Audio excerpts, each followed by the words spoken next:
What's up? This is just a quick little comment, but I get all these comments about you're gonna hate the hot weather.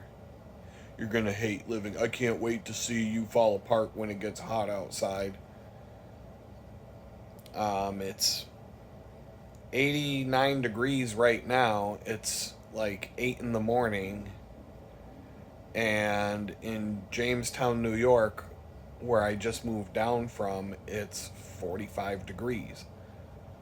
I was just talking to somebody from Jamestown, and he said something that prompted me to go look at what the weather is up there. Because that's one of the things that I look at from time to time that kind of puts me in the frame of mind of, well, you did make a good choice in terms of moving. It's May 20th, and it's 45 fucking degrees. 45 degrees. The last time it was 45 degrees here in Houston, I want to say it was like early March. I remember riding my bicycle. I remember there was a morning ride in recent where it was 45 degrees, and I was like, gotta put on my extra layers. And it's kind of like 45 is kind of like the limit in terms of, do I have to put on gloves? Do I have to put on my shoe covers to keep my feet warm? There's kind of like 45 is kind of like that transition number where lower than 45 I'm bundling up, especially for a bicycle ride. Above 45 I probably don't even really need gloves, but for the 20-mile ride, yeah, I'll wear gloves because it will, the airflow, when you're riding your bicycle, you're creating a headwind even if you have a tailwind. You're always having air hitting you. And so, it's no different. If it's 45 degrees outside, roll down the window of your car and stick your hand outside. How long does it take before your hand starts to freeze and you got to pull it back in the car? So I don't have the choice of pulling my hand back in, so I got to put a glove on or something. And so, but the shoe covers are kind of below 45. I'll wear them because my feet, your toes will get freezing cold. Cycling shoes are designed for air to flow through them, unless they're specific winter shoes.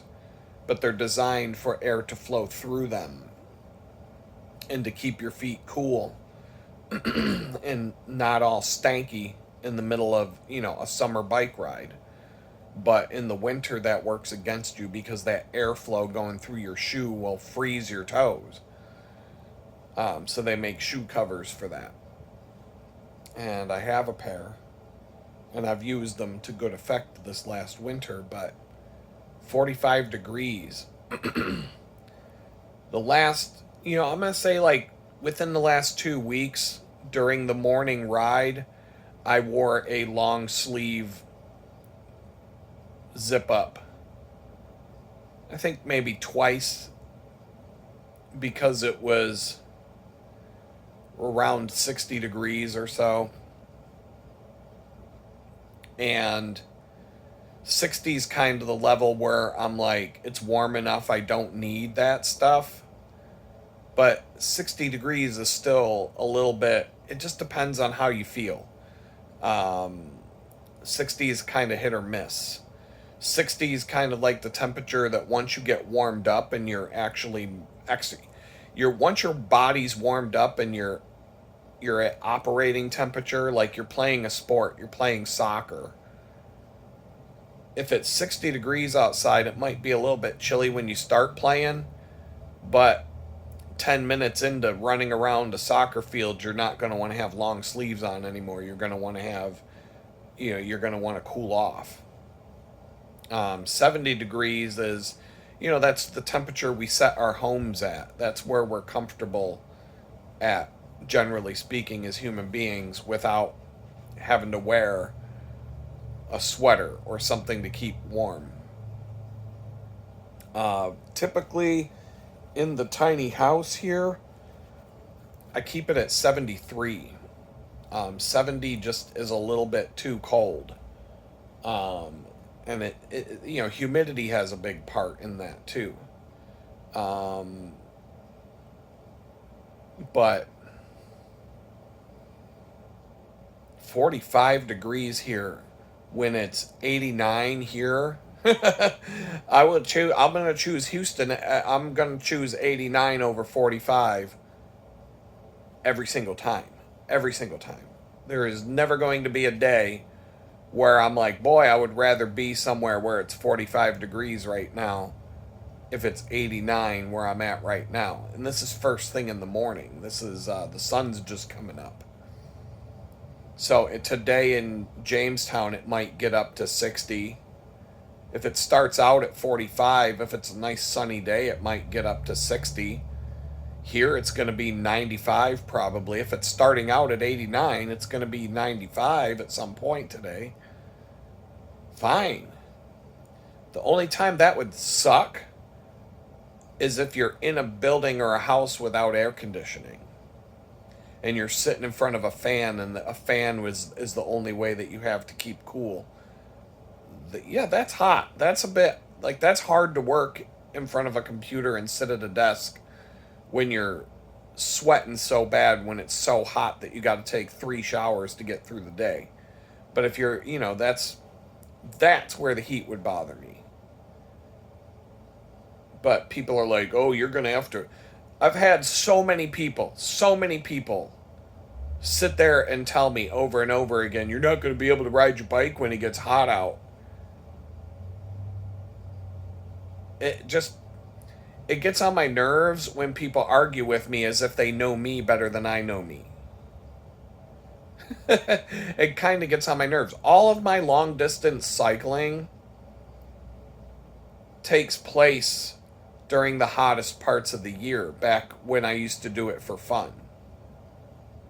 A lot of times I would plan these trips around your corporate holidays because I worked if not in corporate America for startup companies, but worked at businesses. And so 4th of July week, a lot of people take their holidays because you're going to get the 4th of July as a paid holiday.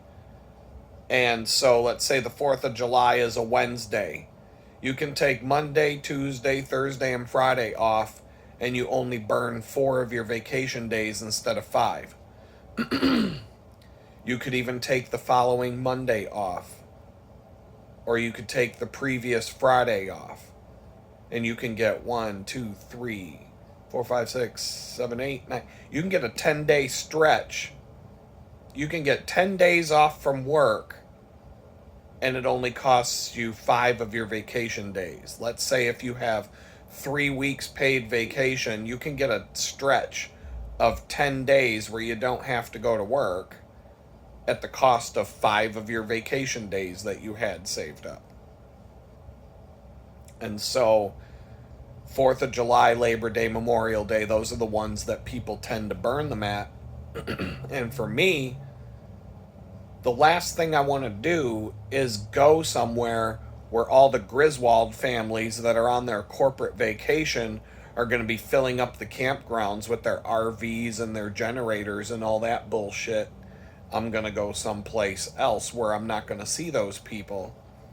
Therefore, one of the good things to do is I'll hop on a bicycle and go on a 400-mile bike ride because it's the places where I'm going to be camping off of my bicycle are not where the Griswold family is going to be camping in their RV and filling up the campgrounds and filling up all the places that would normally be empty and without other people.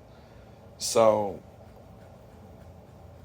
I'll go on a 400-mile bike ride in the middle of July, the hottest part of the year.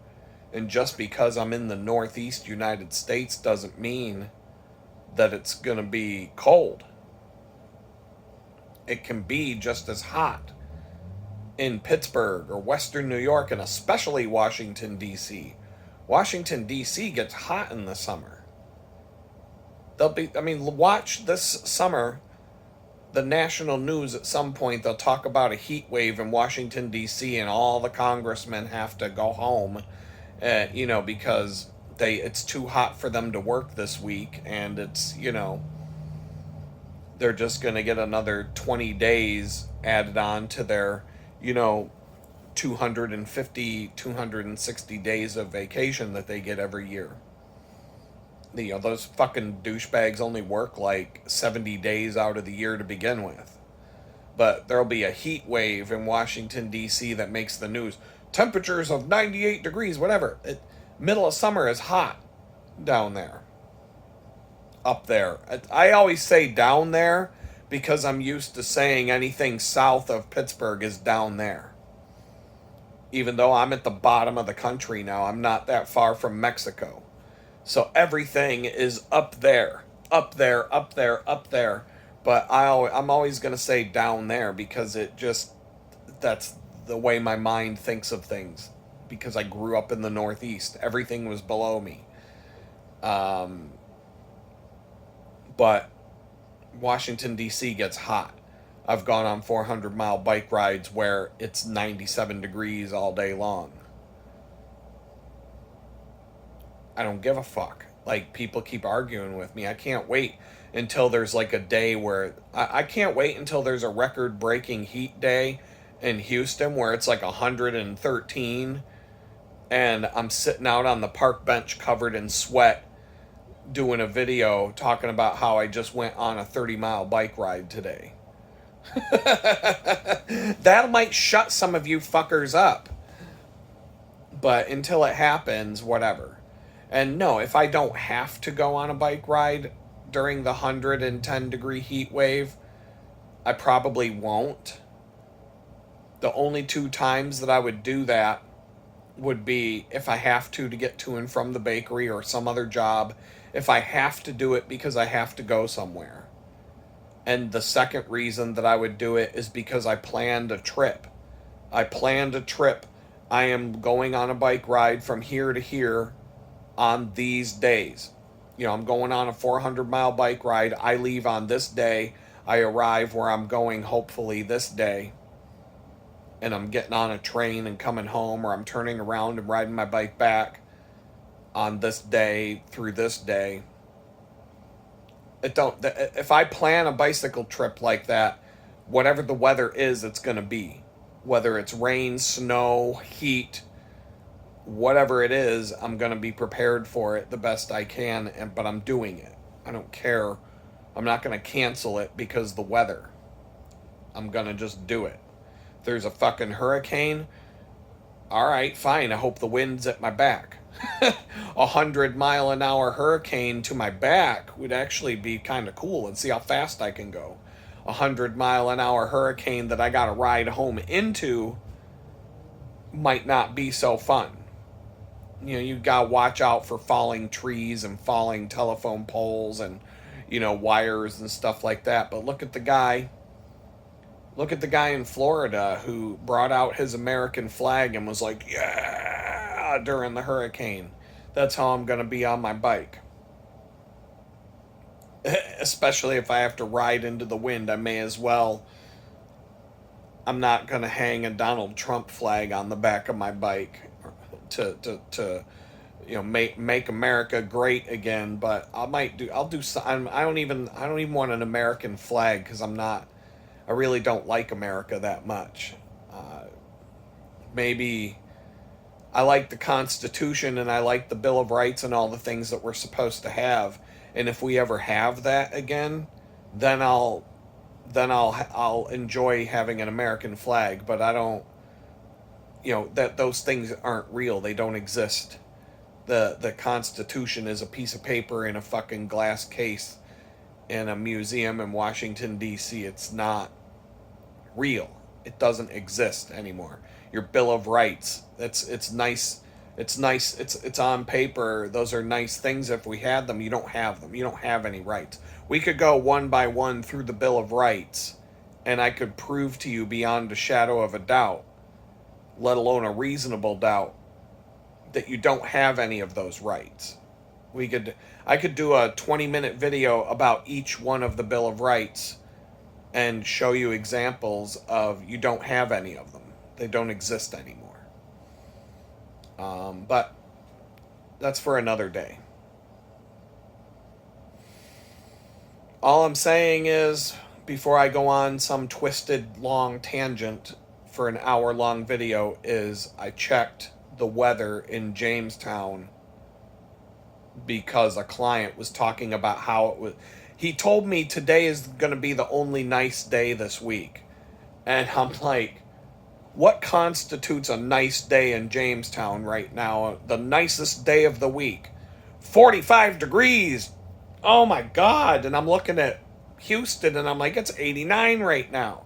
It's going to be sunny and 95 degrees later on today. And it's 45 in Houston, or 45 in Jamestown right now. And that's the nicest day of the week. The nicest day of the week is 45. Start now. I don't know what it's going to be later in the day. But right now, 45. Oh, oh my God. Maybe it'll get up to 60 something. Maybe even 70. You never know. 45. It doesn't really... Summer doesn't come to Jamestown until July, and then in August you're right back to winter. I mean, there is no, it doesn't, fall is only just like a fleeting moment, and then it's like snowing again. It could snow, the first day of school is usually in September, the beginning of September. It could be snowing on the first day of fucking school. September, October, November, December, January, February, March, April, May. That's winter. That's 9 months out of the year that's winter. It can snow anytime. Anytime during those months, those 9 months out of the year. In fact, I watched it snow in June once. In fact, it snowed so bad in June that my grandfather's barn collapsed to the ground. In June! It snowed. Not only did it snow in June, it snowed so hard and so thick and so fast and so deep. We got so many inches of snow that a barn collapsed from it. In June. In June! But generally speaking, winter is from September till the end of May. From the beginning of September to the end of May, it can snow anytime, at any time. You can expect that it could snow. It wouldn't even be abnormal. It wouldn't be considered out of the realm of possibility. June is a bit ridiculous. June is like, holy fuck, what's going on here? But anytime between September 1st and the last day of May, which I guess is the 31st, I don't know how many. They need to come up with a new fucking way of doing months. I don't know, you can't really divide 365 days easily, but they need to come up with a fucking system where the months have the same number of days, because nobody knows. Nobody fucking knows. I'm 49 years old and I've never been able to figure out how many days each month has. It's fucking stupid. But anyway, however many days May has, the last day of May, first day of September to the last day of May, that's winter in New York. Western New York, that's winter. June, July, August. June is like spring, August is fall, July is summer. So you got 1 month of spring, 1 month of summer, 1 month of fall, and then back to winter. 9 months. That's what I call it, because after September you can't fucking enjoy being outside anymore. Oh, it's fall, look at the pretty colors. Yeah, it's fucking cold. I would like to wear a pair of shorts and a t-shirt. I get to do that for like a month up there. Back when I was younger, I would start wearing shorts and a t-shirt even when it's 50 degrees outside, just because I'm sick of wearing sweaters and pants. when I was a kid. I'd just start wearing shorts before we were supposed to because I just didn't care anymore. I just wanted to wear them. Um, we'd have soccer practice in August, the beginning of August, and it would be freezing cold. And the August would be where I wouldn't be able to, we didn't have air conditioning in our house. Why do you need air conditioning in a place where it's winter 9 months out of the year? You're only going to have about a month where it's hot. So a lot of people don't have air conditioning up there. And August would be the first time you have to close the windows at night because it gets so cold outside at night that you'll freeze to death sleeping if you leave your window open. In August. It's already cold. It's already cold. I remember the beginning of August in Pennsylvania. It was August 12th when I was arrested. I was already shutting the windows in the sunroom and not leaving them open at night because it would get too cold. Normally, I would leave the windows in the sunroom open for airflow and fresh air, and then leave the sliding door to the house closed so that when I go out to the sunroom, it's just natural air and airflow. Because it only gets hot in July. In July, I might close the windows and let the air conditioning fill the room. But most of the time, I would just leave the windows open because I liked having the fresh outdoor air circulating through. And, but come August 1st, you're closing those windows at night because it's going to be 45, 50 degrees out when you go out to the sunroom. And that was my summer office.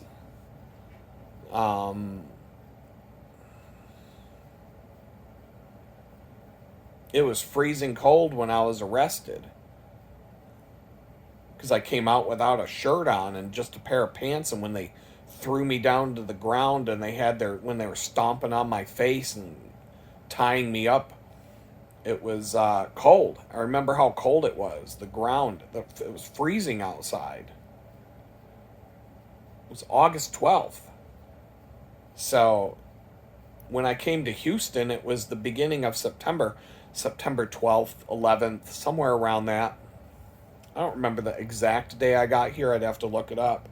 It was 97 degrees every day for the rest of September. 97, because I remember paying attention to the temperature. Even though I wasn't doing a whole lot outside, I really didn't have a bicycle yet.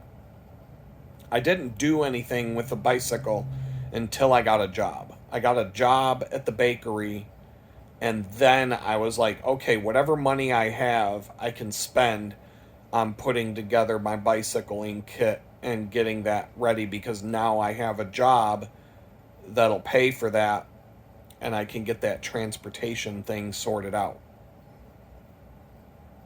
But up until then, I really wasn't spending. I had the bicycle, but I wasn't spending the money to get it fixed and get it all put together and whatnot.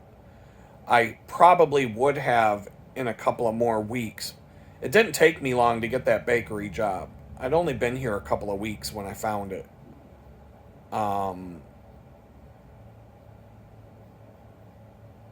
It didn't take long at all. So I probably would have done at least the bare minimum to get my bike up and running so that I could go look for jobs and have transportation to get to and fro. But so I wasn't like spending tons of time outside, but I'd go for a walk with my friend around the neighborhood. We'd walk like 6 miles. It was 97 degrees outside. Of course, we come back to the house. I'm soaking wet from head to toe from sweat. And I'd just go take a shower, put on some dry clothes. But I wasn't complaining about it. I was like, this is great. I was happy because July in Jamestown, New York was hot. It was really hot in July. I was soaking through shirts. But August 1st, because I remember shooting a video that day. I had a long sleeve zip up on because it was 40, 5 fucking degrees on August 1st. And I'm like, well, summer's over. And I was starting to get really depressed because the cold was setting in. Like, I could feel that bitter cold just came out of nowhere and it started to set in. And I know because I grew up there, like, this is it. This is summer's over. You wake up on that first 40-degree day and you're like, that's it, summer's done. Doesn't mean you're not going to have any more warm days, but it's generally going to be cold now. And it was. And here, September, it's getting worse and worse and worse.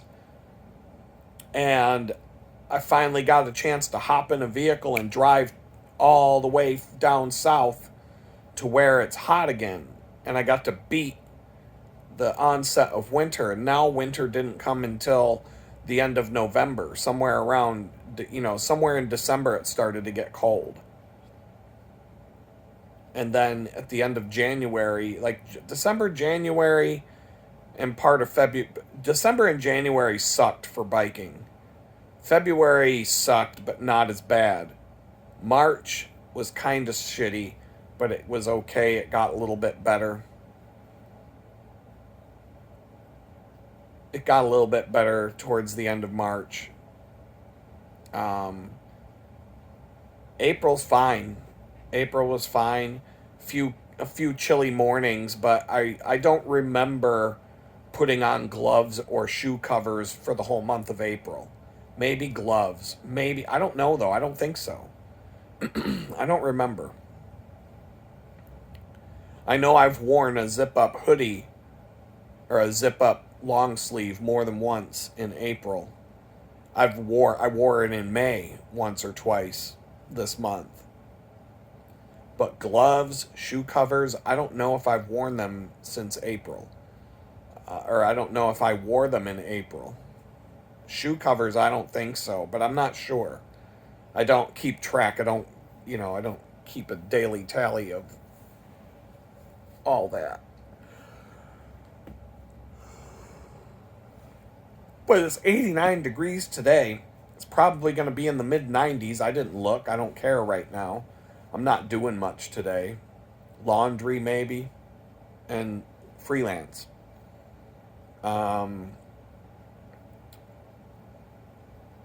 Doing some of my digital chores, and I got a few water bottles to fill and a couple of dishes to wash. Nothing big. It's going to take that. That's like a 20-minute break from whatever I'm doing on the computer today.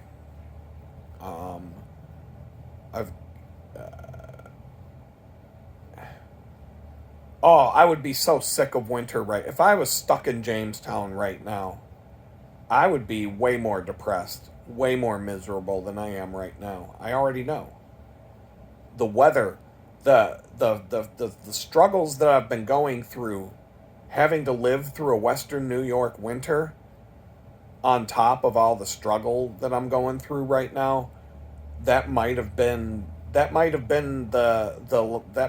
limit of what I can deal with. I've been put very close to the limit right now. Or I bet, who knows? I don't want to know what the limit of what I can actually deal with is, because there seems to be no... Things can always be worse than they are. There's always someone going through worse things than you. But living through winter in Western New York while going through all the hardship that would amplify things on a level that would be so much worse than what I'm dealing with now. If I had to ride a bicycle to get around Jamestown, New York, I'd want to, oh my God, it's so cold. 45 degrees on May 20th. When it's 98 degrees right now here, or 89 degrees here, possibly 98 later today. I don't know. I'm going to say mid-90s at the most. I looked at the week-long forecast. It was 90s, 90s, 90s all week long.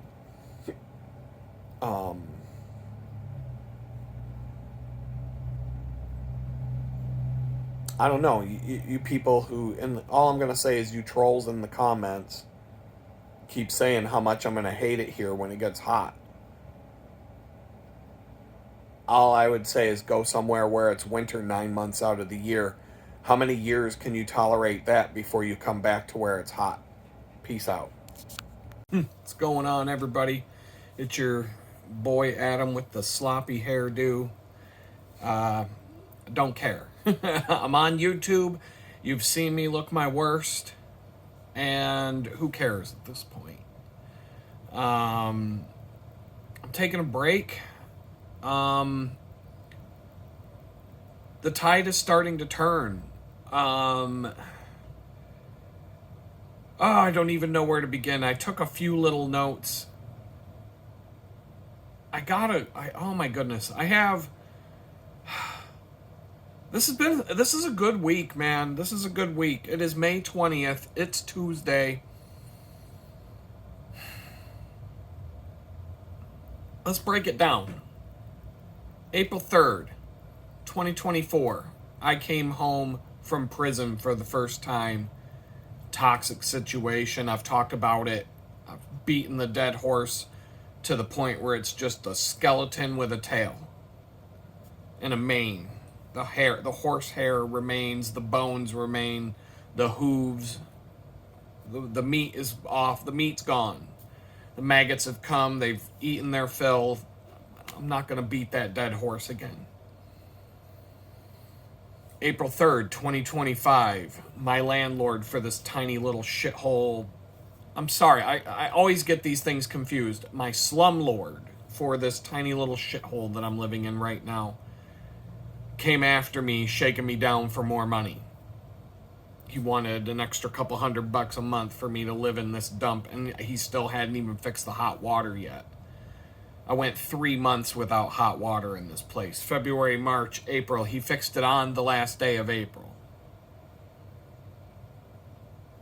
May 17th, 2024 was the first day that I was homeless. And I said, wouldn't it be ironic if on May 17th, the tide started to turn for me?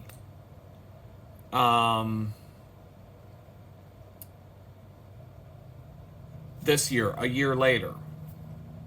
And so I had to make a decision last week. I wanted to go and look at one more place. Good location. But it was going to be an 80-mile bicycle ride to do on Sunday, of which I'm not opposed, but something came up. Possible job opportunity presented itself on, I want to say Thursday, Wednesday, somewhere in the middle of the week. A job opportunity popped up that would be in downtown Houston, and that started to make me churn my mind and think, do I really want to be 75 miles from downtown Houston because, there's a lot of opportunities that, if I'm going to get a job doing what I do and going back to my old career, it's going to be inside the Beltway, more or less. Or it's going to be completely remote. So do I want to be 75 miles away? Now, I lived 70 miles from downtown Pittsburgh, and the entire time I lived out in Amish country, my job was 70 miles away. I worked from home, but I would still have to go into Pittsburgh on a regular basis, sometimes 5 days a week. It would just depend on what I'm doing and whether the need presented itself. And sometimes I just wanted to go in and interact with other people. Being a hermit out in the middle of the woods is fun sometimes, but sometimes you just want to see what it's like to talk to people in person and have like interaction with people. It's like a kid that's being homeschooled still wants to play with other kids. They don't just want to be sheltered in their bedroom. So I know what that's like, being that far away. And right now I don't have a car. And that might change. But for the meantime, I am just, I'm like 75 miles each way on a bicycle to go into town for a job interview or something like that. Could you imagine the hassle that would be? 75 miles divided by, you're looking at 5 hours each way. Easily 5 hours. 5 hours each way. So if I wanted to be in downtown Houston for a 9 a.m. meeting, gotta leave at like 2, 3 in the morning. Get there, hopefully to get there an hour before the meeting. I can get changed out of my sweaty clothes and look somewhat presentable and hide the fact that I just rode my bicycle 75 miles to get here. And then after my meeting or whatever it is I gotta do, hop on a bicycle, ride 75 miles home. 5 more hours. That's a long day, isn't it? So, I've done 150 miles in a day before. My longest bike ride ever was 174 in one day, though. So that's not far off from the longest ever. I've done 160, 164. I've done 150s. I've done 120s all day long. I've had lots and lots of 100-mile bike rides. 70 miles really isn't much in my mind. 78. I did 78 the one day month, like 6 weeks ago or whatever it was. It wasn't that big of a deal. I left it sometime in the mid-morning. I don't know, 11 o'clock, I think. I think I left at like 11. And I was home by 6. I was home before sunset. 78 miles. And that included going to look at a place to live and stopping at Chipotle to chow down on a giant burrito. Replace my electrolytes. But anyway, so I scrapped that 80-mile bike ride on Sunday. I was like, you know what? I can't do it. I can't do this. It's too much.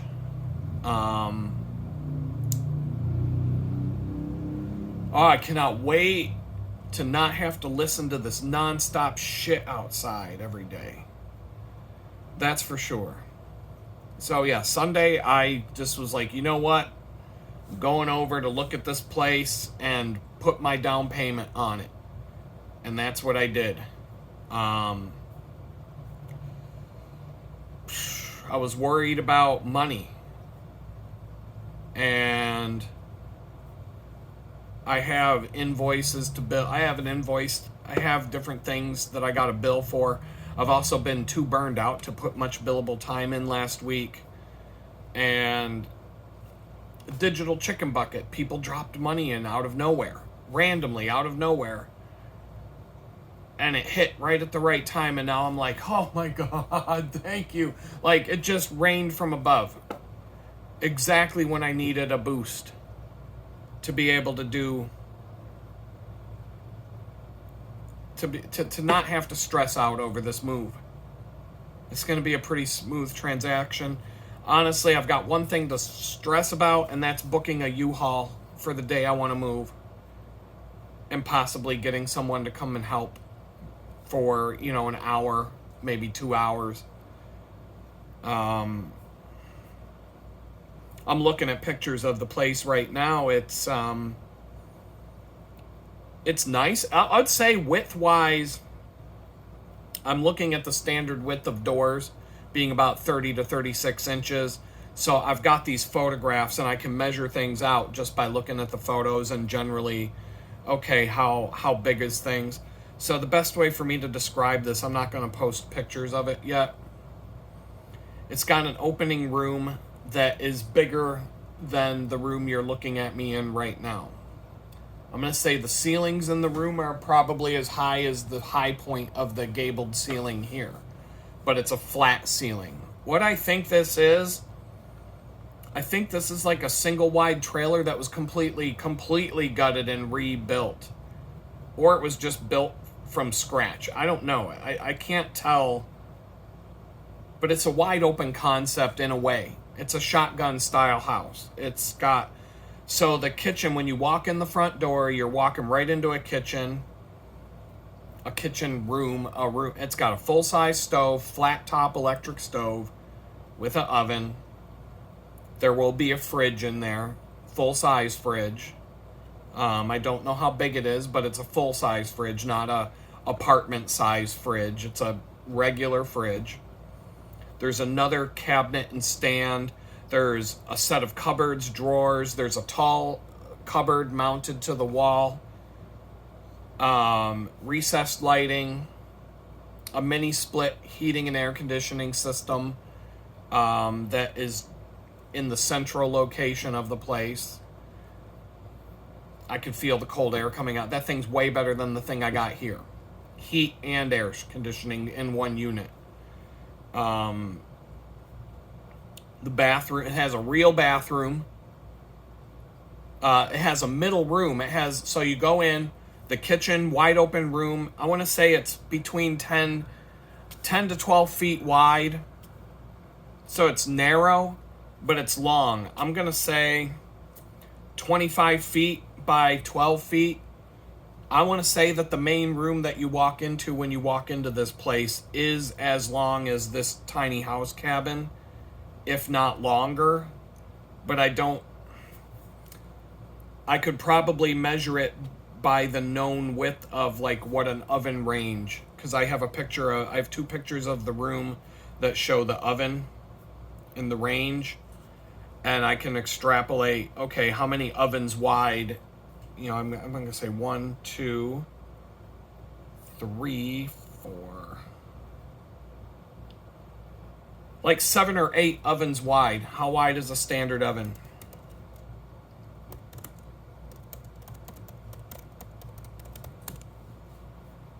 $30 inches wide times 8. 240 divided by 12. 20 feet. Yeah, so there you go. Estimate. I'm really good at estimating spatial relationships and kind of judging by eyeball whether something's going to fit or not. And generally, one time I had to eyeball a couch into a space, and nobody believed me that this couch was going to fit in the space I wanted it to fit in. My friend was like, it's not going to fit. Because it was like this little cubby in this back corner of a room that was off to the side. And I'm like, I can put this couch right there. My friend was like, no, that's not going to fit. I'm like, yes, it is. He's like, you need to measure that. I'm like, let's just bring it upstairs and drop it in. It'll fit. First thing, there was a windowsill that stuck out from the wall that we would have to... the couch wouldn't fit if the couch was taller than the windowsill base. The couch was about 1.5 inches shorter than the base of the windowsill, so it slid right in. It fit in the space so precisely, you literally could not put a sheet of paper in between the couch and the wall on either side. It fit exactly, like precisely, like within a millimeter. I fit a chest freezer in a 2-door Jeep Wrangler with the back seat removed, and I eyeballed it, and I'm like, yeah, it'll fit. It was like 1/4 inch to spare. It was like within 1/4 inch tolerance. When I put it in there, it fit it had 1/4 inch clearance. And I eyeballed that shit. I'm like, yeah, it'll fit. I can tell. Like, that's how good I am at spatial relationships. It's just something you learn as a graphic designer, but it applies in real life. I can just see things and I can count. It's kind of like how a sketch artist understands things like a human body is 3 heads wide. And you just know these spatial relationships and you can kind of count. So yeah, I just counted I estimated, I'm like, that's about 20 feet. And then I'm looking at the oven. I'm like, yeah, you can get about 8 ovens. Turns out an oven's about 30 inches wide. There you go. 20 feet. I'm going to guess that if I take a tape measure and go from one end of the room to the other, it will be a 20 foot by, I'm going to say 10 to 12 feet. I don't know. I want to say it's wider than 10, but it might not be wider than 10. It's narrow. In fact, when I was there on Sunday, I was like, it's narrower than I remembered it being. Because the first time I saw it, I wasn't taking measurements in my head. I was just looking at it. And I really didn't think it was going to be the one I picked. So I didn't pay as much attention as I did this last weekend.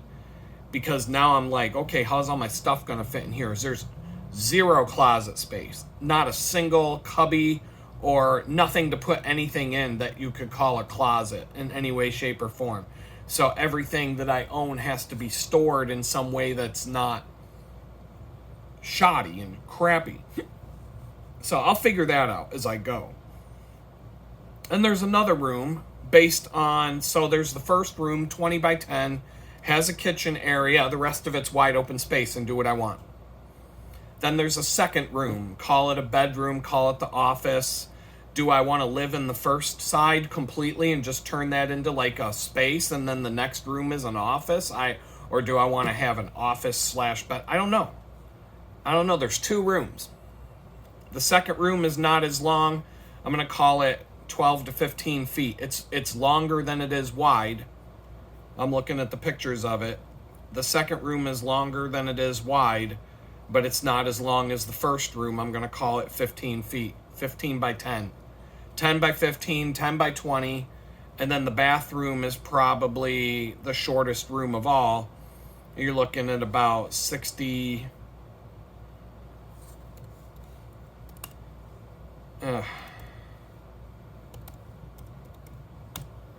about 5 feet, 6 feet, about 6 feet by 10 feet. Bathroom is pretty small. It's got a toilet. It's got enough room for a toilet, a bathtub, a sink, and there's a water heater in the corner of the room. And maybe they'll put the water heater outside and give that corner back to the room. But either way, there's plenty of room. And the bathtub in this place has a bathtub with a shower. The bathtub is nice. I mean, it's a soaking bathtub. It's deep. It's got like a recliner molded into the back of the tub. Like, it's meant for chilling. It's not a hot tub. It's not a jacuzzi. There's no jets or nothing fancy like that. But it's a deep tub. I remember when I saw it, I was like, oh yeah.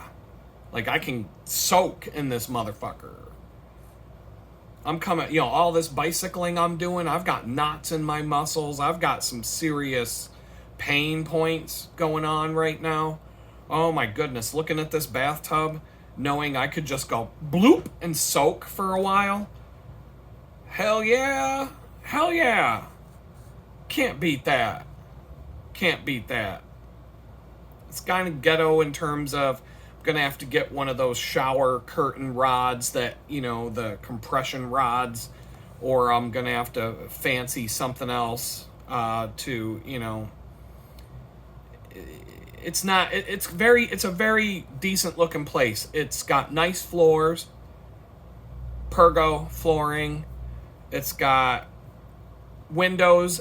Every room has windows that I don't need to keep covered up like this with ghetto-ass curtains. Windows that I'd be totally fine leaving open. Maybe in the bedroom having a window curtain so, I can walk around with my junk hanging out and nobody's going to be looking at me. There's doors between the rooms. Each room has a door. So you go in, I can have the door shut. So the first room is just the first room. You want to go to the you go through the next room door, and then there's another door to the bathroom. So if I got to drop a deuce, there's someone in that first room or whatever, I can drop a deuce without someone watching me. Like, I would never ever have company in this tiny house here, but in this place, this little shotgun house, hell yeah. I've already got some ideas. I want to put a little bicycle shop in the room, but I'm like, okay, what do I do to protect the floor? What size rubber mat? And then, sprays are going to get on the wall, lubricants and stuff like that. Do I want to put a little workbench in there? And then, so another thing about this tiny house is Right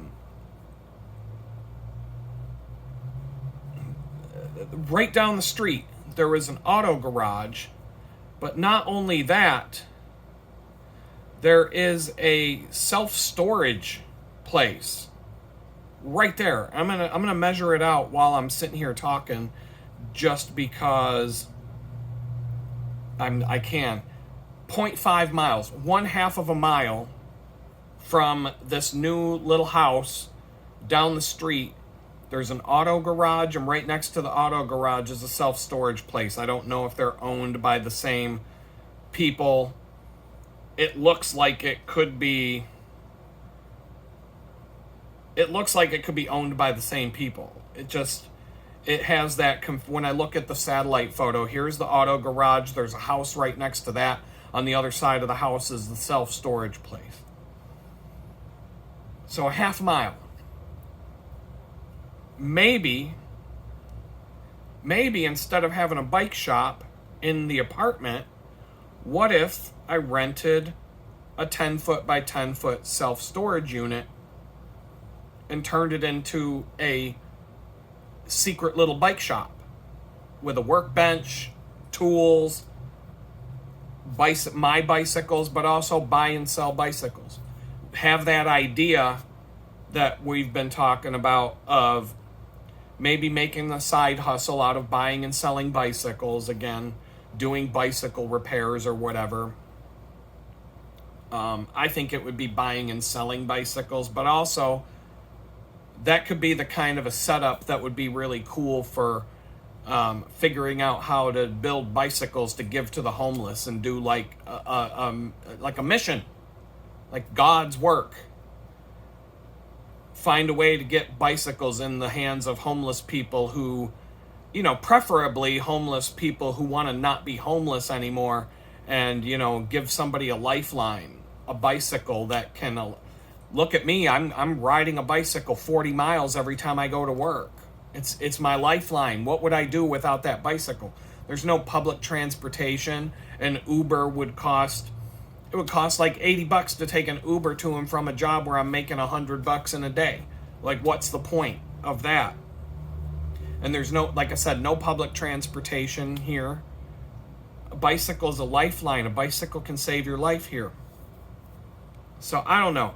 My mind is churning ever since I went over there and dropped off that deposit. I feel better about it. I don't have to worry about the electric bill, until I get the first electric bill that I'm supposed to split with other people that live on the same property, and it's all going to be like that that makes me a little nervous, because, they could just make up whatever the fuck they want and say, well, that's the electric bill, pay it. That could be bad. But, I don't really feel bad about it yet. I'm really waiting for the money needs to come out of my bank account for the check that I just wrote. Because, obviously the landlord was probably a little nervous about taking a personal check from a stranger, but he did take a copy of my driver's license as being, as much as much as possible. I'm gonna just try to have some faith here. I'm looking at comments coming in from today's video went live, and I'm looking at some comments that are coming in. I don't know if I don't know if I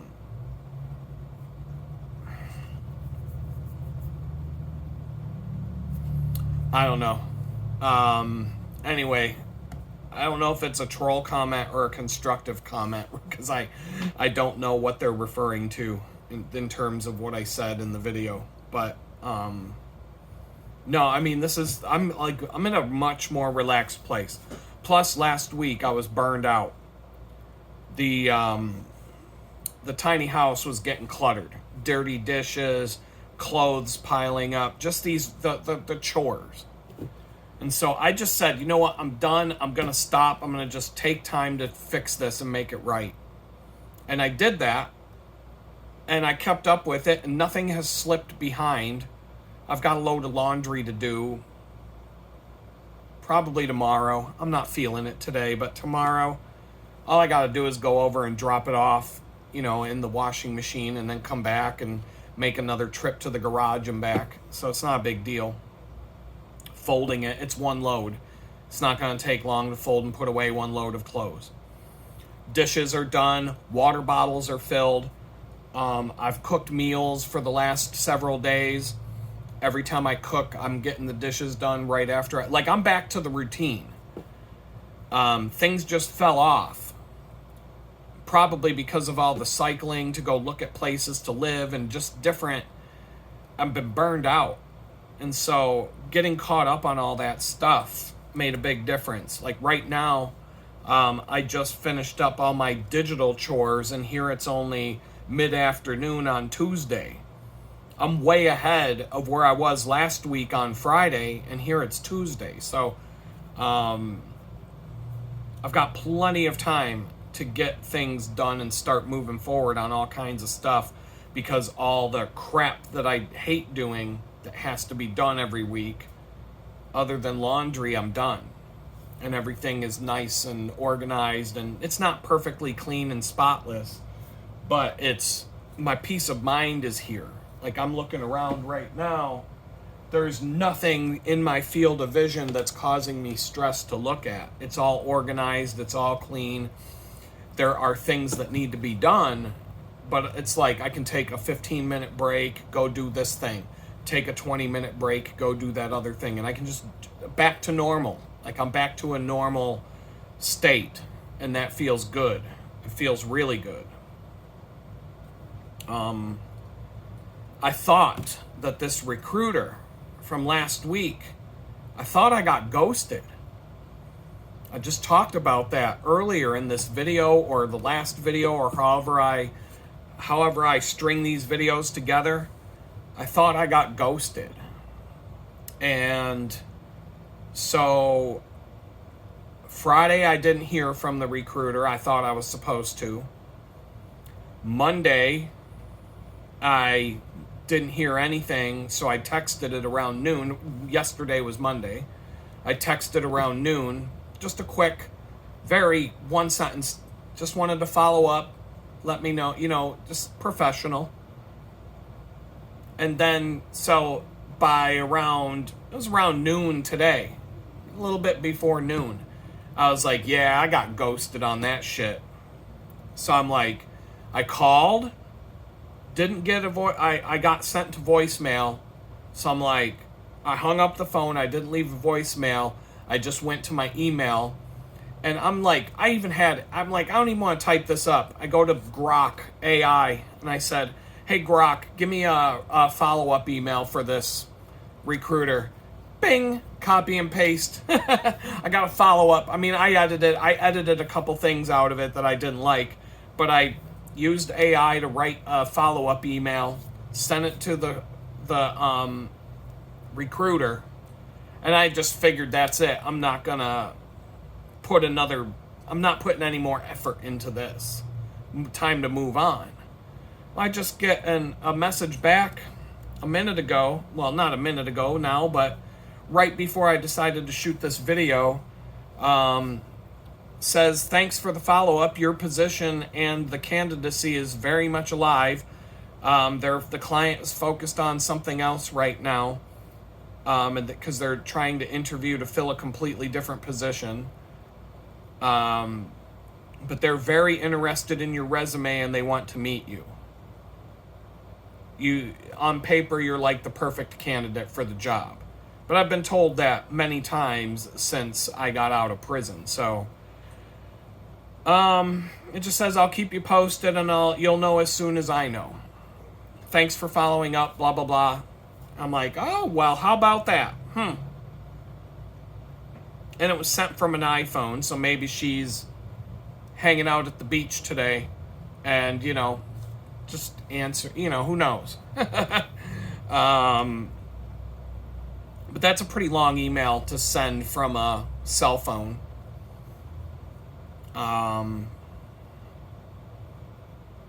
That's what it was. So I'm like, okay, fine. I'm still in the game. So that decision to move into this place that's close to downtown Houston might have a... That decision might have... What's the word? It might have weight. But I was even kind of like saying, even if I did get ghosted, it was the catalyst that made me reconsider going to look at this place that would have been an 80-mile bike ride. And now that I went and looked at the place I'm moving into and made the measurements in my head, I looked at the ad for the place that I would have looked at on Sunday that would have been the 80-mile ride.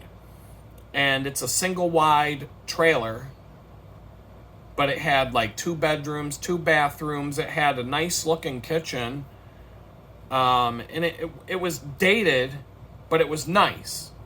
It was ugly, dated, like straight up like early 80s single wide trailer style. But it wasn't ugly. It was ugly in that sense, but the layout was nice. But then I was able to look at it with a second eye in terms of like measuring the distances, and like the photos are really bad. And it just kind of like, I got a sense for how cramped and how small it would really be if I went and looked at it in person. I might have been disappointed, but maybe not, because I don't need that much space. And there would have been more closet space and places to tuck things away. And, because this place I'm going to look at, or the place I'm moving to, is wide open space with no closets at all. So everything, I'm going to have to get wire shelving units, and because that's modular and that's something I can take with me when I move and always have a use for. I'm still probably going to live in this modular kind of space. Things that can be taken apart easy and moved easy and will have use when I move into a good place someday. Wire shelving units, I could never have too many of those. I don't want to get, and they're lightweight, they're easy to transport, they're easy to take apart. If I have to take this shelf apart to fit it better in the moving van when I move, it's like just a mallet and about 10 minutes, bang, bang, bang, take the thing apart, put it in the back of the U-Haul van, carry all the little plastic clips in a Ziploc bag. When I get to the new place, put it all back together. It's easy to put together. In the new place, I do plan on getting a bed. Bare minimum, I want to get a bed, a TV.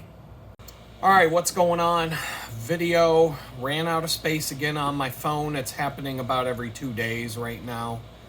I just need to clean up some space. I have about 12 gigabytes of space beyond. I could probably get a little bit more free space on the phone, but what's really happening is I'm shooting more videos. If I was just shooting one video a day, it would probably take 5 days to fill up my phone. Right now it's happening every 2 days because I take breaks to do a video like this. And I don't even remember what I don't even know, man. I was talking about some stuff and then the video cut out. I was kind of going through the week and just saying I got all caught up on chores last week. I didn't get a lot of my web design and all that work done, but I got my mind back. And then I went to, when I went to pay, like when I wrote this check to pay for the down payment of the new apartment, I was like, it really kind of just, like the stress is just starting to melt off. And I don't know where I left off on the video when it cut out. I had to plug my phone in, transfer all the video files over, get my free space back. And in the meantime, I started uploading some more videos to YouTube because as of today, it's May 20th today, by the way, I ran out of pre-scheduled videos. So there would have been no video for tomorrow. But I had 2 sitting there that just needed titles, metadata, and all that stuff added to them. So now I've got the next 2 days covered. Wednesday and Thursday, you'll see a video. I'm uploading another one right now. I'm exporting another one from Premiere. And that's just about done as I'm sitting here watching it. So, I've got things moving along, and it's only Tuesday. It's only Tuesday on my 4 days away from the bakery. Last week, I didn't really even start feeling okay until Friday. Today it's Tuesday, and I'm already getting ramped up and getting things kind of moving along. Dishes are done, bottles are filled, house chores are generally done. While I was waiting for some bars to go across the screen and for some things to finish updating, I brought my Red Rocket in. I installed the new water bottle cage and tested it out. It's better than what I had before. Right at first, the water bottle was rubbing up against the chain, but then I looked at it a little bit, and I'm like, oh, as long as I make sure that the water bottle is centered in the water bottle cage, before I started bending things around, the water bottle I just need to be conscious that the water bottle is exactly in the middle of the water bottle cage. And it won't rub, but it's like you're talking about 0.5 centimeter at most, maybe 4 millimeters of clearance, but that's enough. As long as it's not rubbing against anything, I'm fine. It'll work. This is going to be fine. When you take the water bottle out of the water bottle cage and it's just the water bottle cage down there, the shape of the water bottle cage has this, it's a different shape than a standard water bottle cage. No part of the water bottle cage itself comes anywhere near the chain or the chain rings. So it's nice, and it's a nice beefy water bottle cage. It matches the bike in terms of style. The other 2 bottle cages are black. I've got the replacement O-rings from Profile Design. So the little slots that hold these rubber rings that help secure things in the water bottle cage, I replaced those yesterday. But all of these were like little 5-minute jobs. So the Red Rocket right now is it's the best Red Rocket it's ever been. The next Red Rocket project where I'm actually going to have to do some work and spend a bicycle maintenance day on it, I'm going to convert to a thumb shifter on the handlebars. And that way I can, so that I don't have to reach down to the down tube to shift the front derailleur. After replacing the drivetrain, I've noticed that I'm shifting the front derailleur more often because of the new range of gear ratios that I have. I'm using the front derailleur more than I used to. The previous chain rings were so close together in size that I didn't shift to the low ring very much. I just used the big ring because shifting to the low ring didn't really it gave me a couple extra gears. It really I didn't have an extra range of gears, but now I find on the last several rides, but the last number of rides I've been on with that bike, I'm using the front derailleur more. So I want to put a thumb shifter on the handlebar. It's not going to be an exact match with the other shifter that I have, but it's a friction shifter, and it'll allow me to fine-tune the position of the derailleur. It's going to be great. I think it's going to be a great addition. I'm looking forward to it. It's going to take a whole afternoon probably to do it, but it's not a huge job. It's just a lot of things have to come off. I have to pull the handlebar completely off, the grips, the grips are held on with Allen bolts. They're not like spray glued on with hairspray or anything like that. They can come off with Allen bolts. But I'm gonna have to take the handlebar, but I have to take the handlebar apart anyway to add some grease because there's some creaking noises, and I don't like it. And it's really the last part of the bike that needs to be serviced, other than re-greasing the front wheel bearings and possibly the headset bearings at some point. The headset bearings are probably fine though, but the front, and I'll need a couple of tools that I don't have in order to do that, but I can order them. The front wheel, you're looking at some time there, but not much. I could probably do the front wheel and the front derailleur shifter thing all at the same time on the same afternoon, but I'll need some time to do it. And so I've got the parts queued up in an Amazon shopping list. So it's just a matter of it's going to be after I move, probably, I don't know, a month after I move. This isn't like critical. I could ride a year like this and not give a shit about it that much. But I'm always trying to, I'm always going, what could I improve? What could I make better on this bike? How could I, it's my main form of transportation right now, so I'm always going to keep it in good shape. I'm always going to put some effort into it. I'm always going to want to keep it, up to date, tuned up, and constantly look at problems, if you will, or, what can I do to make this bike better? What can I do to improve my situation in life? Are there some saddlebags? I have a rack. I'm looking at it right now, and I've got a case on that rack that has some expandable saddlebags that can come out. But it's not enough for me to take to my current job. But they make saddlebags for bikes like that have removable, panniers and saddlebags that clip on, and you can just pop them off and take them with you. Some backpacks, you can get a saddlebag that when you pop it off, it has backpack straps. You can just put it on and carry it. But this is just down the road stuff, because I've got to move, I've got expenses. The first thing I want to get when I move is a washer and dryer of some kind, the portable washer and dryer, so that I don't have, I would like to never have to go to a laundromat from the day I move in. Money-wise, it looks like I can do that.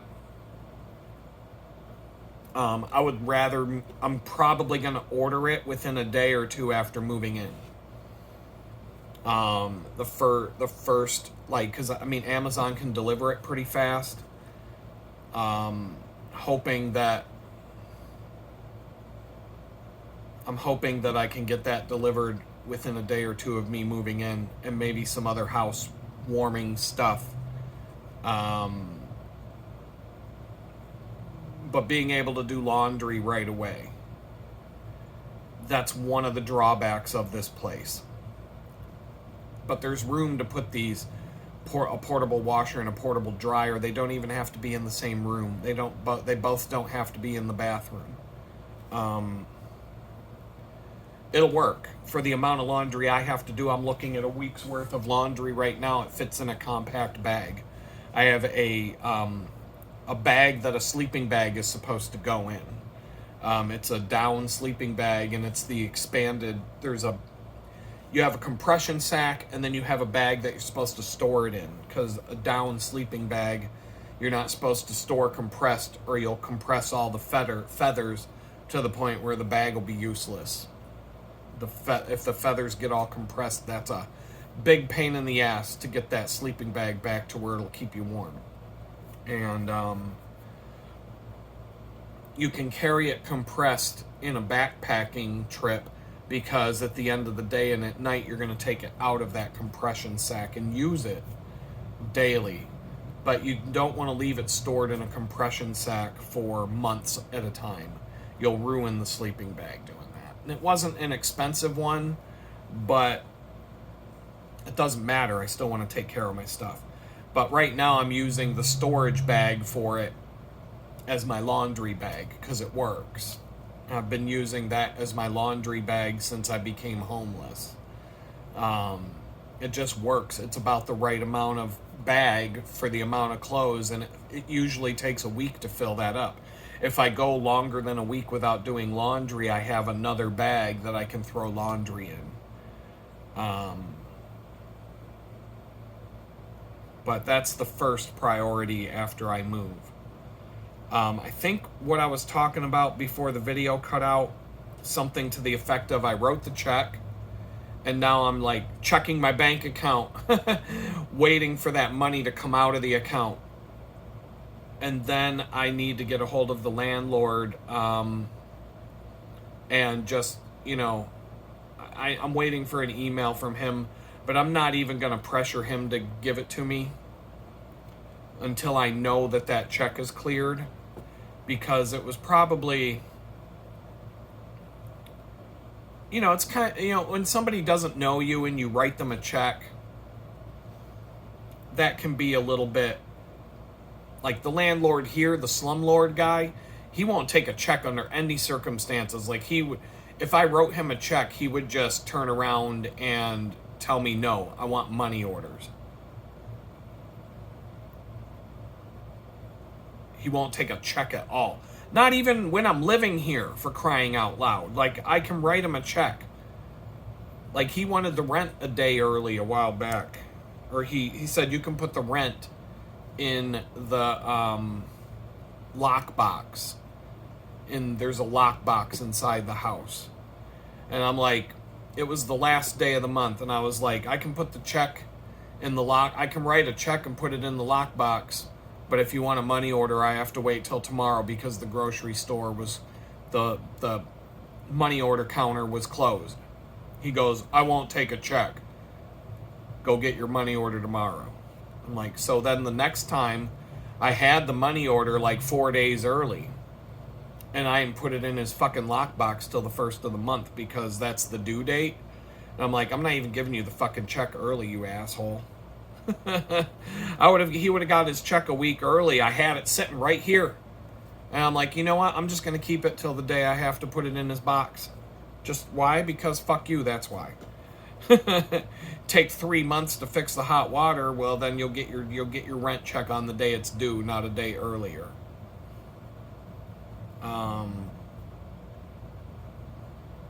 Small things.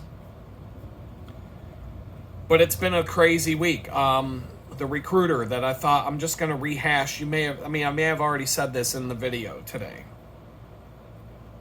But the video cut out and I don't remember where I left off. The recruiter that I thought ghosted me, that's right, I read the email. I remember reading the email where she replied to me and said, I'm still in it. That's good to know. It actually, it was a nice uplifting message. And because of the fact last weekend I had to get on my bicycle and go run errands and go over to this new place, meet the new landlord there and give him the deposit and stake a claim, plant my flag on my new territory. I logged into Strava today because I rode my bicycle to the bakery yesterday, and so as of May 19th, 2025, I have covered 2,005 miles and 2/10. So my goal, I met my goal. 2,000 miles have been crushed this year, and the year's still not half over.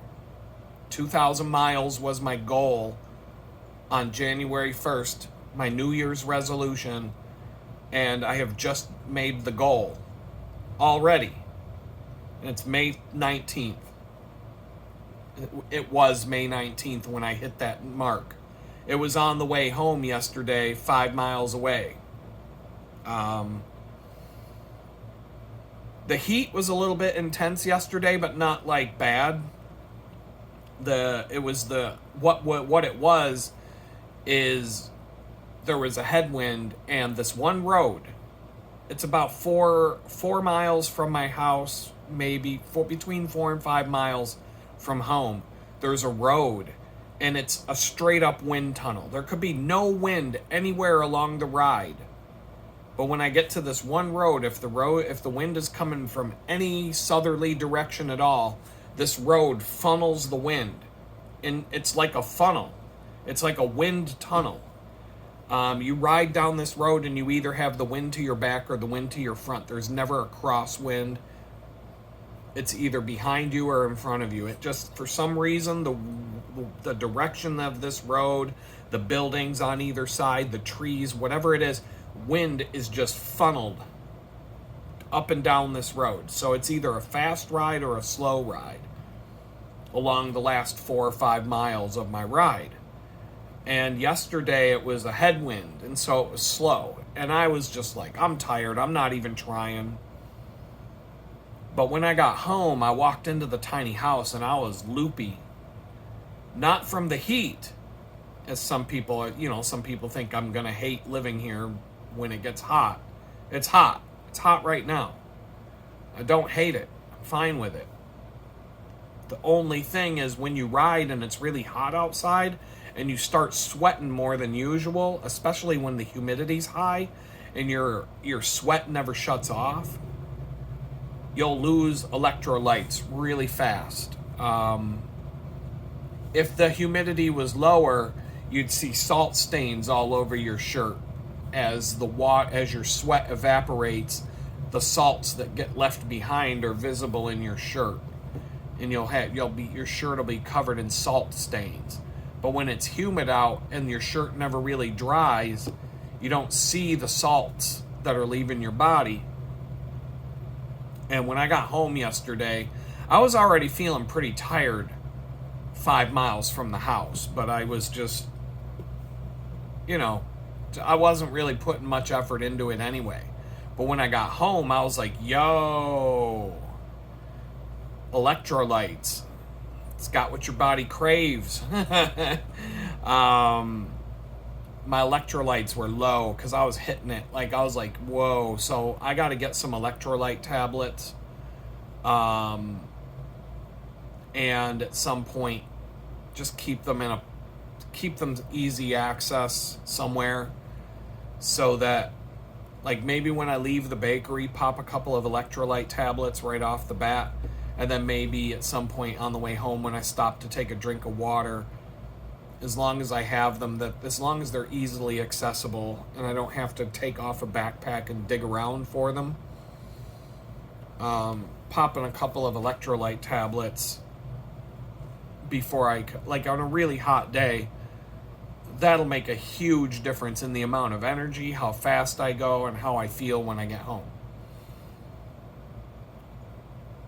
The last time I rode 60 miles to go look at a place to live, I hit the wall right around it was like,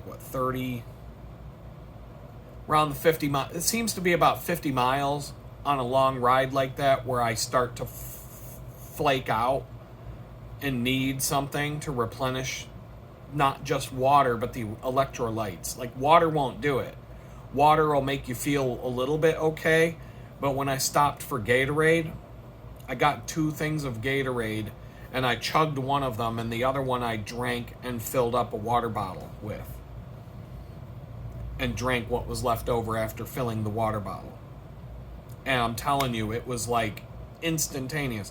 It was like drinking coffee first thing in the morning. All of a sudden, I have all this crazy energy I didn't have, and the remainder of the ride home felt great. I felt fresh, like I didn't even feel tired anymore. So when your body gets depleted, when your salts are just leaching out of your body in the form of sweat, and you're dehydrated and you need something. Now, it wasn't like calorie wise, I had eaten before I looked at the place. Granted, it was fucking McDonald's, but whatever, food's food. When you're out on a bike ride like that, your body will just, you'll anything's good to eat. You're not going to want a salad when you're riding 60 miles. You're gonna want some protein and some carbs. But on the way back, I was feeling it. Like, I get to I was like, there's a gas station coming up and I'm gonna stop no matter what, get some Gatorade. So electrolyte tablets, they come in these little packs. You get 2 tablets in a pack. You can get a box of these things on Amazon for like nothing or not much money. Take a few. I'm just going to keep some of those packets in my backpack. And if I have an easier place to store them to where I can just grab, I might be able to just grab a pouch that straps to my backpack strap so that I can reach in and grab an electrolyte tablet. I might be able to just tape one. I don't know. I got to figure out the best way to carry those. But I'll be able to just grab and pop a couple of those with some water when I stop at a red light or whatever. I won't have the issue that I had yesterday.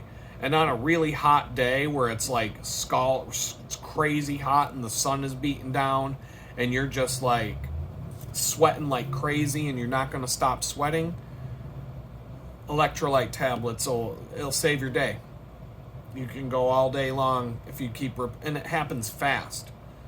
You lose all your energy when you're having that electrolyte crash, but as soon as you drink some Gatorade or you put that stuff back in your body, it's like instantaneous. Your energy comes right back. So 2,005 miles, goal has been met. 1,952 on the bicycle. So I'm not quite at 2,000, and it's going to take 2 more bike rides to the bakery to clear 2,000 on the bike, because 52 miles of that has been on foot. Now in Jamestown last year, I walked, I think it was 592 miles or 594 miles on foot. I walked that much last year. And that was from May 1st till sometime after I moved to Texas. May, June, July, August, September, October. That was 6 months. 6 months worth of walking in Jamestown got me 592 miles. Walking. 6 months now, 52 miles on foot, because I'm not walking. If I have to go more than a mile, I'm taking the bicycle. I'm 2 miles down the road. Fuck it. I'm going to ride my bike. Why walk 2 miles when I can get there in 5 minutes on my bike? It's the equivalent of driving instead of riding a bike. If I get a car, that'll be that. Some guy reached out to me on YouTube offering to send me a car from California, a Honda Accord, I think it was. And it took me a couple of days, but I replied to him. But I have no way of contacting the guy directly. He told me to find his email on his YouTube channel. It wasn't there. So I did reply to your comment. I don't know how to contact you any other way, but anybody who wants to contact me can do so through the channel description. My email's right there, but it's adam@litgood.com. And you can find me. There's other ways to get a hold of me in the description. There's lots of links down there. So I'm not hard to get a hold of. I thought that was extremely generous. I would have to pay for the car to be sent here. But why not? Why not? Like a mid-90s Honda, those things are pretty damn reliable. Everybody had a Honda Civic or a Toyota something or other around that mid-90s. That's what we all knew that was what the reliable cars were back then. Toyota, Honda. Toyota Camry, Honda Accord, Honda Civic. I had a Toyota Tercel at one point. That thing was, you couldn't kill that car if you tried. The most reliable vehicle I ever owned was a 96 Jeep Cherokee XJ. Those are damn bomb-proof vehicles. Yeah, I've seen a lot of them for sale down here in Texas. They're just Jeeps get to the point where they stick at about $5,000. If you want a decent Jeep, whether it's a Wrangler or a Cherokee, and it's used and it's old, they never really drop below $5,000 in value. Especially the rust-free ones down here. If it's below $5,000, there's something wrong with. There's something major that you got to deal with if you're buying it. But if you want something that's going to be like out of the box, good to go, probably not going to have any issues with it. The Cherokees are like $5,000, give or take. All the decent ones I've seen listed $5,000 ish. There was one, it's really nice looking. It has a couple of dents. There's a couple that are kitted out pretty nice that I've seen on Facebook Marketplace.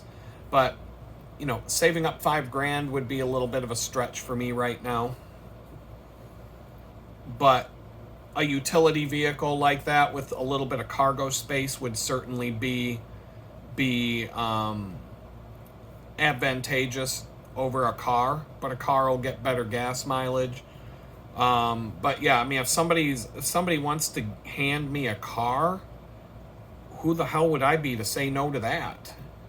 Like, I mean, if I have to pay a little bit to get it sent here and deal with the paperwork and all that, okay, fine.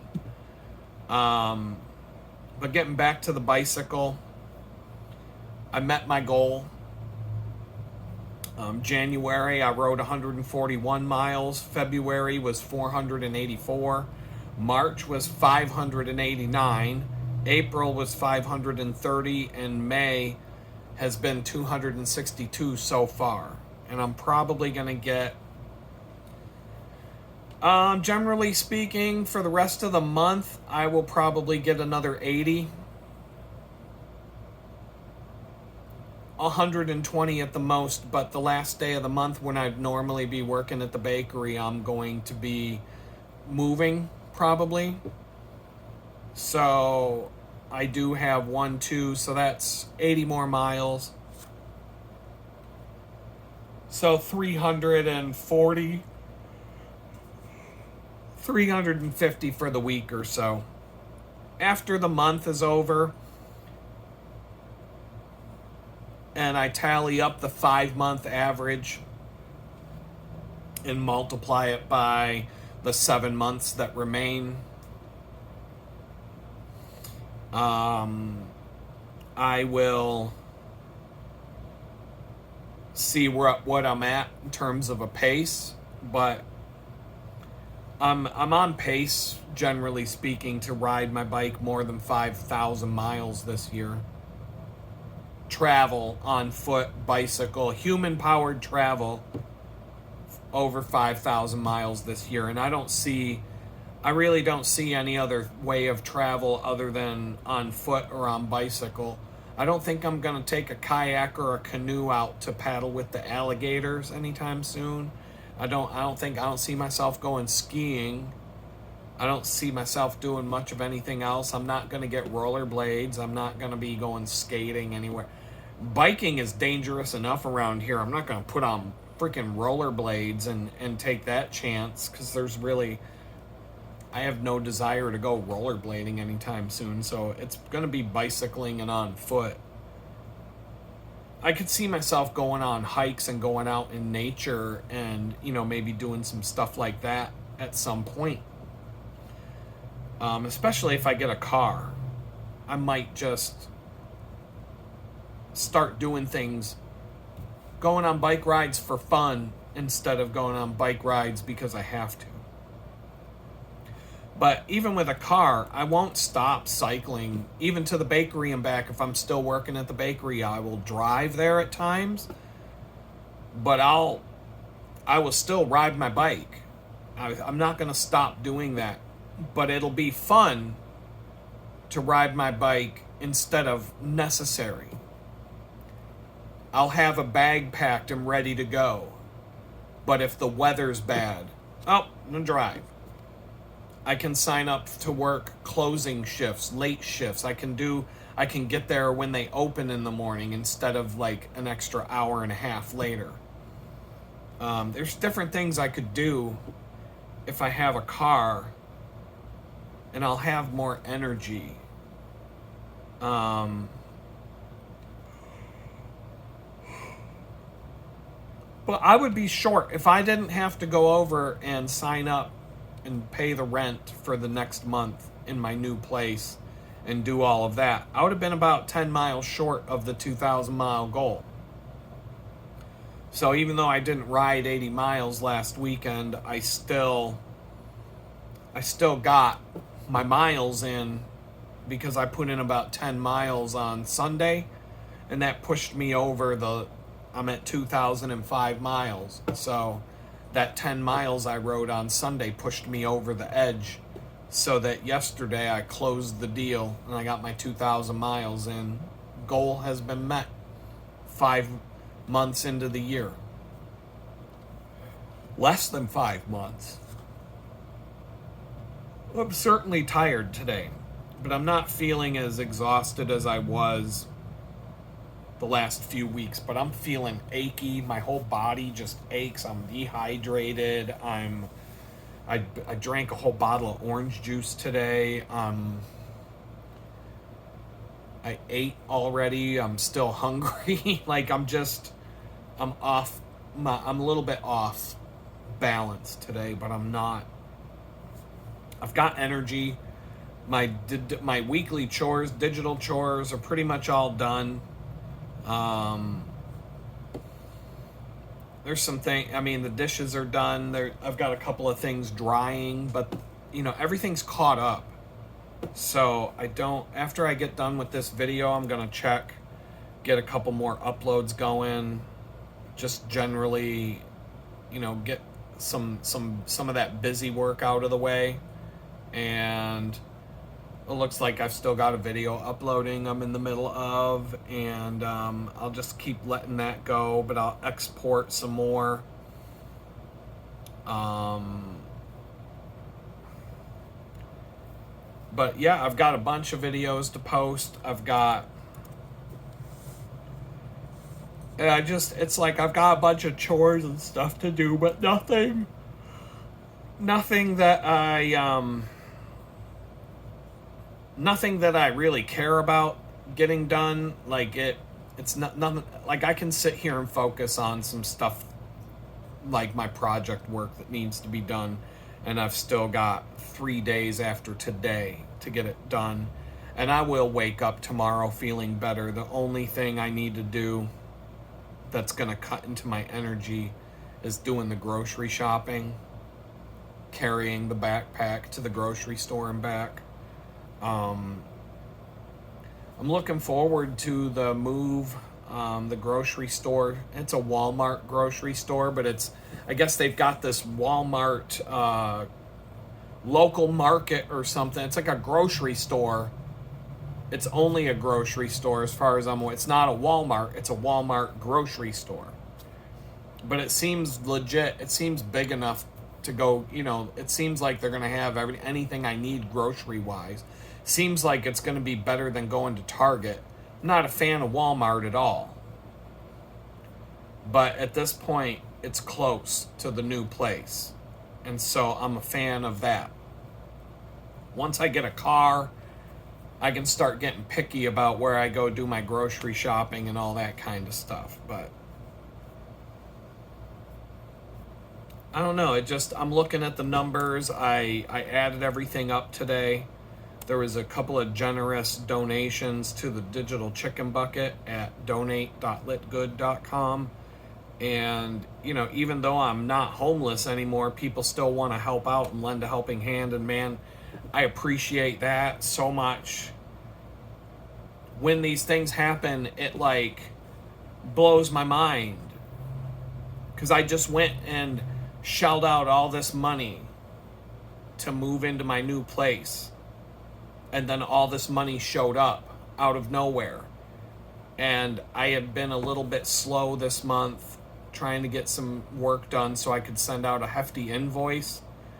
And that didn't come to pass. And I'm sitting here going, well, what are you going to do? And then it just took care of itself. God provides. The timing of it was just too much. So I don't know. I can feel a shift in my thinking from the negative to the positive. I'm starting to have this hopefulness. Like, it's really starting to feel better. I'm fine with the new place. It's not the place I wanted, but when I think, when I think about it more and more, I'm like, that landlord, the way he was jerking me around,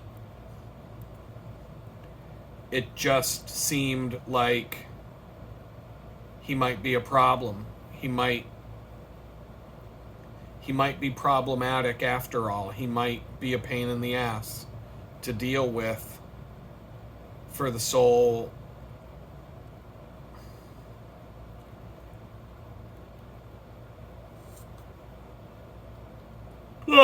he might be a problem. He might be a pain in the ass because if he's going to be that much of a pain in the ass about moving into the place, I just start thinking like, well, what's he going to be like after you move in? What's he going to do after you move in? Is he going to be is he just going to be like hard to deal with? Coming over, like nitpicking me and just kind of like being a constant pain in the ass. I don't know, something gave me a bad vibe after he jerked me around one too many times. I don't know if he's made a decision. The ad, he had 2 ads running at the same time, and there's an explanation for that, but he had them both running on Facebook Marketplace, and they're still both showing up as available. I would almost, part of me wants to call the guy just to see if he made a decision, and to hear him say, well, I got some more people coming to look at it this week. Like, how many fucking people do you have to have come look at your place before you decide, okay, fine? And it was just, but yeah, it sucks. It was a nice place. It was a really nice place. But in the end, I'm not that upset about it. It was nicer than the place I'm moving into by a decent amount.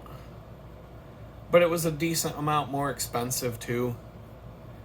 And I think I think there's a chance that this place, I won't have the landlord up my ass on a daily basis like you might if you're living in a garage apartment next to your landlord's house. Like there could be, I just feel like that happened for a reason.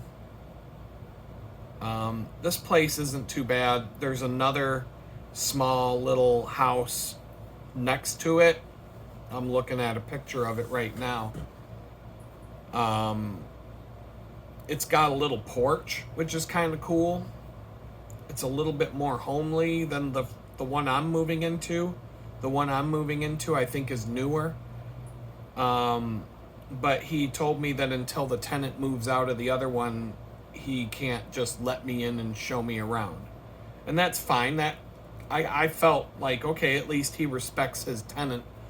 He's not like my fucking landlord that'll just let somebody into my place without even telling me he's coming in.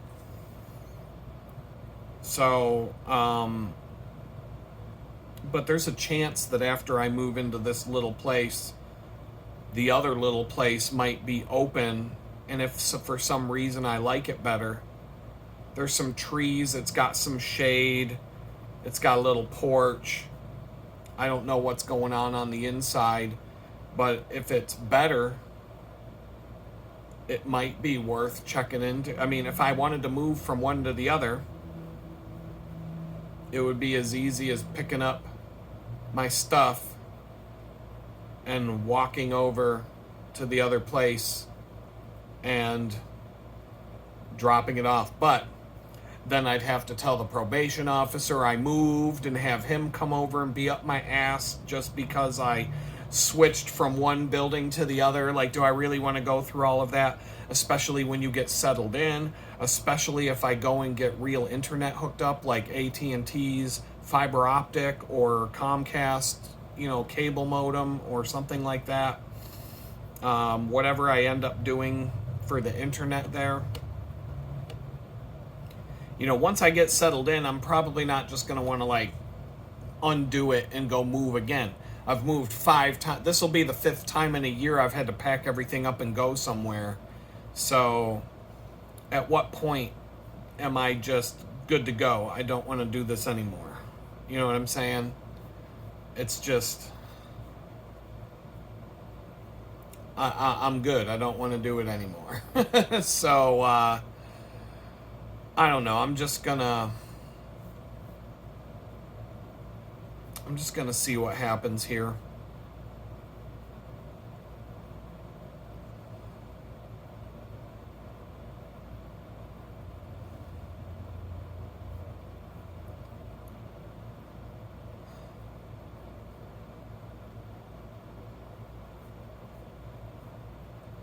But yeah, I'm gonna let you all go.